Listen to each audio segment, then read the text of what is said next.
4월 11일 주일 새벽 기도의 말씀은 출애굽기 3장 13절로 22절입니다. 성경 본문은 13절부터 15절까지 말씀을 봉독하겠습니다. 모세가 하나님께 아뢰되 내가 이스라엘 자손에게 가서 이르기를 너희의 조상 하나님이 나를 너희에게 보내셨다 하면 그들이 내게 묻기를 그의 이름이 무엇이냐 하리니 내가 무엇이라고 그들에게 말하리이까. 하나님이 모세에게 이르시되 나는 스스로 있는 자이니라. 또 이르시되 너는 이스라엘 자손에게 이같이 이르기를 스스로 있는 자가 나를 너희에게 보내셨다 하라. 하나님이 또 모세에게 이르시되 너는 이스라엘 자손에게 이같이 이르기를 너희 조상의 하나님 여호와 곧 아브라함의 하나님 이삭의 하나님 야곱의 하나님께서 나를 너희에게 보내셨다 하라. 이는 나의 영원한 이름이요 대대로 기억할 나의 칭호니라. 아멘. 할렐루야. 하나님의 은혜와 평강이 함께하는 또 귀한 하루가 되기를 소망합니다. 성도님들이 많이 읽으시는 책 중에서 주님은 나의 최고봉이라는 책이 있습니다. 내용 중에 영적 불굴의 자세라는 이 제목이 있는데요. 내용을 한번 소개해 드리고 싶습니다. 먼저 시편 46편 10절의 말씀 이렇게 시작하는데요. 너희는 가만히 있어 내가 하나님 됨을 알지어다. 너희는 가만히 있어 내가 하나님 됨을 알지어다. 그리고 내용은 이렇습니다. 불굴은 인내보다 더 많은 의미를 갖고 있습니다. 우리가 바라보는 것은 반드시 실현될 것이라는 절대적 확신과 그 소망을 바라며 인내하는 것이 합쳐질 때 이를 불굴이라고 합니다. 불굴은 실패할까 두려워 매달려 있는 상태가 아닙니다. 그의 영웅이 패배하지 않을 것을 강하게 믿고 앞으로 나아가는 것입니다. 제자들의 최대의 두려움은 자신들이 망하게 되는 것이 아니었습니다. 예수 그리스도께서 패배할지도 모른다는 두려움이었습니다. 곧 주께서 보장하셨던 사랑, 그리고 공의, 용서, 자비가 결국 승리하지 못하고 숲으로 돌아갈지도 모른다는 두려움이었습니다. 이때 영적 불굴을 촉구하는 음성이 들립니다. 그 음성은 아무것도 하지 않으면서 그냥 견디라는 음성이 아니라 하나님께서 결코 패배하지 않으신다는 확신 가운데 구체적으로 일을 진행시켜 나가라는 음성입니다. 만일 당신의 소망이 지금 난관을 겪고 있다면 이는 그 소망이 정결케 되고 있다는 뜻입니다. 고결한 꿈과 소망은 반드시 실행됩니다. 인생에서 힘든 것 중 하나는 하나님을 기다리는 것입니다. 예수님께서 말씀하십니다. 네가 나의 인내의 말씀을 지켰은즉 내가 또한 너를 지켜 시험의 때에 면하게 하리니. 요한계시록 3장 10절의 말씀입니다. 그러므로 영적으로 불굴의 자세를 지니십시오. 이것은 영적 불굴의 자세에 대해서 주님은 나의 최고봉이라는 책에서 소개하는 글입니다. 이 내용을 보면서 지금 우리도 영적 불굴의 자세가 필요한 때가 아닌가 생각하게 됩니다. 코로나 사태를 우리가 계속 겪게 되면서 일상생활뿐만 아니라 또 우리의 영적인 생활도 참 많이 무너졌습니다. 그래서 우리가 다시 일어나기 위해서는 마음을 좀 다짐하게 될 때에 이렇게 기도할 수 있겠죠. 하나님, 내가 하나님됨을 온전히 알고 영적 불굴의 자세를 다시 한번 가져서 함께 일어나기 원합니다. 이렇게 우리가 함께 기도해야 되는 줄 믿습니다. 오늘 매일 성경 본문을 보게 되면 이러한 영적 불굴의 자세의 이 근원이 되는 이 하나님이 누구신가, 이 하나님에 대한 근원을 다시 한번 하나님은 이 모세에게 말씀하고 있습니다. 14절에 보면 이렇게 말하죠.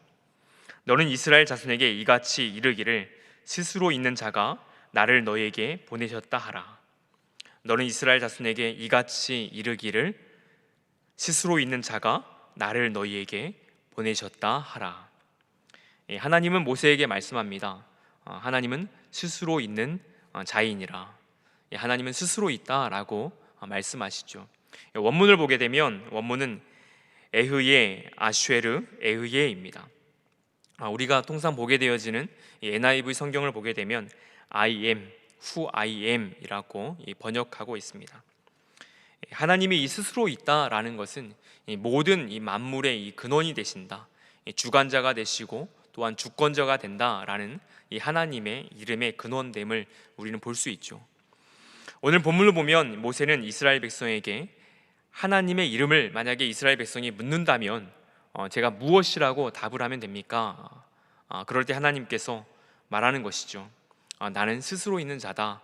이렇게 모세를 통해서 이스라엘 백성에게 전할 것을 말하고 있습니다.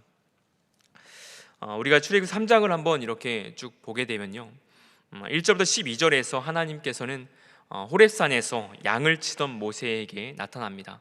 우리가 참 잘 알고 있는 이 배경이 되기도 하는데요, 하나님께서 모세를 통해서 애굽에서 종살이하고 있는 백성들을 구원하기 위해 호렙산에서 양을 치고 있는 이 모세에게 나타나는 것이죠. 그때 하나님께서는 떨기나무에 이 불이 붙어 있고 그 가운데에 하나님은 모세에게 나타나고 있는 것입니다. 모세가 떨기나무 불에 타지 않는 것을 보고 가까이 왔을 때에 하나님께서는 모세에게 말씀하시는 것이죠. 우리가 4절과 5절을 보면 이렇게 쓰여 있습니다. 여호와께서 그가 보려고 돌이켜 오는 것을 보신지라. 하나님이 떨기나무 가운데서 그를 불러 이르시되 모세야 모세야 하시매 그가 이르시되 내가 여기 있나이다. 하나님이 이르시되 이리로 가까이 오지 말라. 네가 선 곳은 거룩한 땅이니 네 발에서 신을 벗으라. 우리가 잘 알고 있는 이 본문 중에 하나입니다. 떨기나무를 보고 있고 불에 타는 떨기나무를 보고 있고 가까이 오려 하자 하나님께서 이곳은 거룩한 곳이기 때문에 내 발에서 이 신을 벗으라 라고 말하고 있는 것이죠. 그랬을 때에 이 모세는 하나님 뵙기를 두려워해서 얼굴을 가립니다. 그리고 나서 이 하나님은 이 모세에게 말씀하시죠. 지금 이 내 백성이 애굽에서 종살이하면서 고통 가운데에 부르짖는 그 소리를 내가 들었다. 그리고 학대당함을 내가 알고 있다. 그렇기 때문에 내가 모세 너를 보내서 이제 이스라엘 백성들을 구원하겠다 말씀합니다. 10절에 이렇게 말하죠. 이제 내가 너를 바로에게 보내어 너에게 내 백성 이스라엘 자손을 애굽에서 인도하여 내게 하리라. 그리고 12절에서 이어서 이렇게 말합니다. 하나님이 이르시되 내가 반드시 너와 함께 있으리라. 두려워하고 있는 또 어떻게 할지 모르는 모세를 향해서 하나님 말씀하신 것이죠. 내가 반드시 너와 함께 있으리라. 내가 그 백성을 애굽에서 인도하여 낸 후에 너희가 이 산에서 하나님을 섬기리니 이것이 내가 너를 보낸 증거니라 라고 말합니다. 하나님은 분명 모세와 함께 하실 것을 약속합니다. 그리고 이스라엘 백성들을 애굽에서 인도할 것도 명령하고 있는 것이죠. 그리고 오늘 이 본문인 23절부터 22절을 보게 되면 모세가 이스라엘 백성에게 하나님을 어떻게 소개해야 하는지 묻는 장면입니다. 우리가 이 장면을 한번 생각해 보면 지금 떨기나무는 계속해서 불에 타고 있을 것이고 그것을 하나님께서 말씀하시고 또 모세는 듣고 있습니다. 그리고 그 떨기나무, 이 불에 타고 있는 이 떨기나무를 보면서 모세가 또 이렇게 묻고 있는 것이죠. 13절에 보면 이렇게 말합니다. 모세가 하나님께 아뢰되 내가 이스라엘 자손에게 가서 이르기를 너희의 조상의 하나님이 나를 너희에게 보내셨다 하면 그들이 내게 묻기를 그의 이름이 무엇이냐 하리니 내가 무엇이라고 그들에게 말하리이까. 그러니까 이스라엘 백성들이 모세에게 묻는다는 것이죠. 너희 조상의 하나님이 나를 너희에게 보내셨다 하면 그들이 내게 묻기를 그의 이름이 무엇입니까? 그러면 내가 그들에게 무엇이라고 말을 할 수 있을까요? 하나님의 이름을 물을 때 하나님 모세에게 이제 대답합니다. 14절에 하나님 모세에게 이르시되 나는 스스로 있는 자이니라. 또 이르시되 너는 이스라엘 자손에게 이같이 이르기를 스스로 있는 자가 나를 너에게 보내셨다 하라. 하나님이 모세에게 무엇이라고 말씀하고 있습니까? 스스로 있는 자라. 스스로 있는 자라. 나는 스스로 있는 자다라고 말하고 있는 것이죠. 이것은 어떤 존재 그리고 시간 또 모든 역사에 있어서 근원이 되시는 분이라고 하나님은 말씀하고 있는 것입니다. 그러니까 하나님은 그 자존하심인 거죠. 주권자가 되시는 이 하나님이 된다라고 지금 모세를 통하여서 하나님은 말씀하고 있습니다. 그리고 15절에서 다시 한번 하나님은 이 조상들의 이 하나님, 그 언약의 하나님이다라고 말씀합니다. 15절을 제가 한번 읽어드리면, 하나님이 또 모세에게 이르시되 너는 이스라엘 자손에게 이같이 이르기를 너희 조상의 하나님 여호와 곧 아브라함의 하나님, 이삭의 하나님, 야곱의 하나님께서 나를 너희에게 보내셨다 하라. 이는 나의 영원한 이름이요 대대로 기억할 나의 칭호니라. 본문을 보게 되면 아브라함의 하나님, 그리고 이삭의 하나님, 야곱의 하나님, 이 족장들의 이 하나님이 되신다는 거죠. 그 하나님께서 나를 너희에게 보내셨다 하라. 이는 영원한 나의 이름이요 또 대대로 기억해야 될 나의 칭호다라고 하나님은 말합니다. 이 아브라함의 하나님, 이삭의 하나님, 야곱의 하나님께서는 지금 이 순간에는 누구의 하나님이 되십니까? 모세의 하나님이 되실 뿐만이 아니라 지금 애굽에서 종살이하고 있는, 고통 가운데 부르짖고 있는 지금 이 백성의 하나님이 되신다. 그 언약의 하나님이 되어주셔서 이 백성을 내가 구원해 낼 것이다 라는 것을 하나님께서는 이 백성에게 분명하게 전달하고 싶다라는 것이죠. 그리고 16절부터 22절까지는 하나님께서 모세에게 찾아가서 또 말씀합니다. 앞으로 이제 모세가 만나게 할 사람들이 또 여러 사람이 있게 되는 것이죠. 그래서 모세가 찾아가야 할 사람들에 대해서 하나님께서 말씀해 주시고, 또 그 사람들이 모세에게 질문하게 될 때 어떻게 하나님께서 대답하고 있는지 그것들을 세세하게 하나하나 알려주고 있습니다. 그러니까 모세가 만날 사람들, 또 만날 사람들에 대한 반응들, 그 모든 것들을 하나님께서 미리 알려주시고 모세에게 앞으로 할 행동들을 알려주는 것이죠. 이것은 하나님께서 이제 이 호렙산에서 처음 부르시고 나서 첫 번째 명령이 됩니다. 그래서 이 첫 번째 명령 이후에 또한 모세를 통해서 하나님께서는 하나님의 그 역사들을 이루어 가시는 것을 볼 수 있습니다.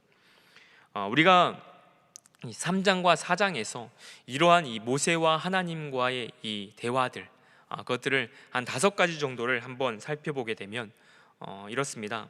첫 번째로 이 3장 11절에서 모세가 묻죠. 내가 누구이기에 바로에게 갑니까? 그때 3장 12절에서는 하나님 말씀합니다. 내가 반드시 너와 함께 있으리라.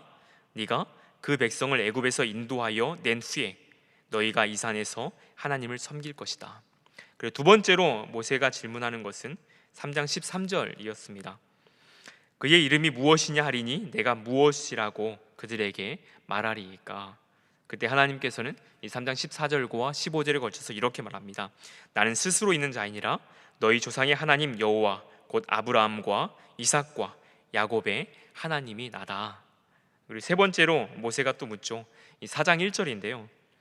하나님이 나를 보내실 줄 이스라엘 백성이 어떻게 알겠습니까? 그때 하나님께서 4장 9절에서 이렇게 말하죠. 4장 2절과 4절 그리고 또 4장 6절, 4장 9절을 보면 여호와가 모세의 지팡이를 뱀이 되게 하시고 그 다음에 뱀이 다시 지팡이가 되게 합니다. 그리고 여호와가 모세의 손에서 나병이 생기게 하고 또 그 다음에 또 그 손이 깨끗하게 낫게 합니다. 그리고 하나님이 모세에게 나일 강물을 떠와서 피가 되게 하시는 사건을 통해서 하나님께서 보내신 사람이다라는 것을 알게 하시는 것이죠. 그리고 네 번째로 또 모세는 묻습니다. 나는 본래 말을 잘하지 못하는 자이고 나는 입이 뻣뻣하고 혀가 둔한 사람입니다. 그때 하나님께서 무엇이라고 하냐면 4장 11절에서는 누가 사람의 입을 지었느냐? 나 여호와가 아니냐? 이 말을 들었을 때 아무 말도 하지 못할 것 같습니다. 그리고 다섯 번째로 마지막을 보면 4장 13절에 주여 보낼 만한 자를 보내소서. 우리도 사역을 하면서 이러한 말을 참 많이 할 수 있죠. 주여 쓸만한 사람, 보낼 만한 자를 보내소서. 그때 이 하나님께서는 이 4장 15절부터 16절에 걸쳐서 이렇게 말하고 있죠. 아론이 너와 함께 할 것이다. 너는 아론에게 말하고 아론의 입에 할 말을 주라. 아론이 너를 대신하여 백성에게 말할 것이다. 이렇게 이 보낼 만한 자를 보내소서라고 모세가 말할 때에 하나님께서는 그의 형 이 아론을 함께 붙여주어서 이 모든 사역들을 하겠다라고 말하고 있죠. 이렇게 3장과 4장에 걸쳐서 우리가 보게 되면 하나님께서 모세를 부르시고 또 모세는 하나님의 명령을 받게 되어집니다. 그리고 앞으로 어떻게 사역을 해야 될지 두려워하고 있는 이 모세에게 내가 너와 함께 할 것이고 앞으로 이러한 일들을 당할 때에 나의 지혜로 이 모든 난관들도 극복하고 이스라엘 백성들을 구원하라, 이렇게 말하고 있는 것이죠. 오늘 말씀을 마무리하겠습니다. 출애굽기 3장에서 하나님은 애굽에 종살이하며 고통 가운데 있는 백성들의 소리를 들으셨습니다. 그리고 백성들을 구원하기 위해서 모세를 부르십니다. 하나님 모세에게 하나님이 누구신가 이렇게 묻는 모세 앞에 나는 스스로 있는 자다라고 말씀하셨습니다. 그리고 앞으로 모세가 어떻게 해야 할지도 자세하게 알려주셨습니다. 사랑하는 성도 여러분, 애굽의 고통 가운데 부르짖는 백성의 소리를 하나님께서 들으시지 우리의 고통도 하나님께서는 다 아시는 분이십니다. 지금 현재를 살아가며 정말 하나님께서 나의 아픔을 아실까? 나의 고통을 아실까? 내가 매일매일 하나님 앞에 이 부르짖음에도 불구하고 정말 응답받지 않는 기도의 삶, 나의 상황들이 전혀 나아지지 않는 그러한 삶을 경험할 때 정말 하나님께서 나의 기도를 들으시고 응답이나 하실까? 하나님에 대해서 때로는 불신만 쌓여가는 것이 우리의 생활일 수도 있습니다. 그러나 오늘 우리가 출애굽기 3장의 말씀을 살피면서 확신해야 할 것은 무엇이냐면 하나님께서는 백성들의 고통을 그 부르짖음을 분명히 들으시고 하나님의 때가 됐을 때에 분명히 우리를 살리신다라는 것입니다. 그렇게 우리의 고통을 아시는 하나님에 대한, 그리고 우리의 고통을 해결하시는 하나님에 대한 확신을 우리가 함께 고백하기 원합니다. 그리고 그 고통 가운데에 하나님께서 모세를 통하여서 하나님을 알게 하셨고 모세를 통하여서 이 백성들을 구원하신 것처럼 하나님은 우리에게 누구를 주셨습니까? 예수님을 분명히 보내주신 것이죠. 그리고 우리에게 있는 이 예수님을 통하여서 우리가 하나님을 알게 하시고 또한 예수님을 통하여서 우리 또한 이 구원해 내시는 그 역사를 우리는 경험케 되어집니다. 그래서 오늘 이 하루를 살아가면서 내가 가지고 있는 고통이 있다면 다시 한번 하나님, 내가 이러한 고통이 있습니다. 하나님, 이 고통을 바라보시고 이 부르짖음에 응답하여 주시고 그 고통도 주님 해결하여 주시옵소서.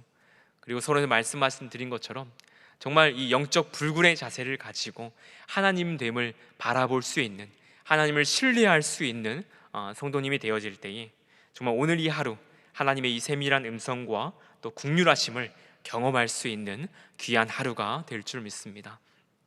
오늘은 주일입니다. 우리가 함께 또 영상으로 이렇게 예배를 드리게 되어지는데요. 오늘 드려지는 예배 가운데에 가정에서 예배할 때에 하나님의 은혜를 깊이 경험할 수 있는 주일이 되게 하여 주시옵소서. 그리고 코로나19 상황 가운데 고통받고 있는 모든 분들 하나님께서 건져주시고 정말 이 상황 가운데서도 하나님의 역사하심을 바라볼 수 있는 영적 눈을 허락해 달라고 함께 기도하시는 오늘 이 하루가 되기를 소망합니다.